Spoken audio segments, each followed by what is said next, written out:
This screen should look familiar to most students. However, registering for classes isn't always this easy.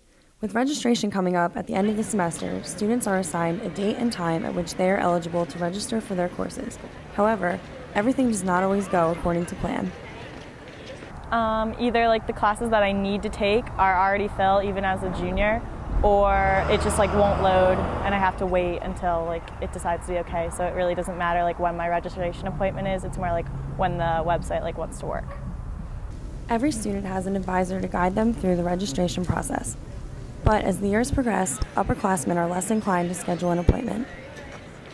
In the freshman year, primarily they're concerned about what they need to take the next year, what they need to do with their language, with their math, and so forth.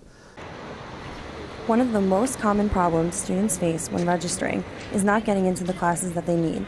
This is based on differing registration appointments. It'll either be later than everybody else's, or sometimes I get lucky and it's before everyone else's, so I will get into my classes, but if it's later I won't get into them, so then it's choosing which ones to fill those spots. What many students don't know is that their registration appointments are not based on favorites. They're based on the number of credit hours earned. Once a class fills up, it is up to students with later registration appointments to find other means to get into their classes. I just emailed the teacher and I was like, the registration didn't work, can I pink slip in? And they let me. While contacting the professor is a popular option, the university is making improvements to make the process easier for students. Having a slip or a note signed by the professor is kind of ancient technology, and so I think that we're going to have some electronic waiting lists and other things that will replace that.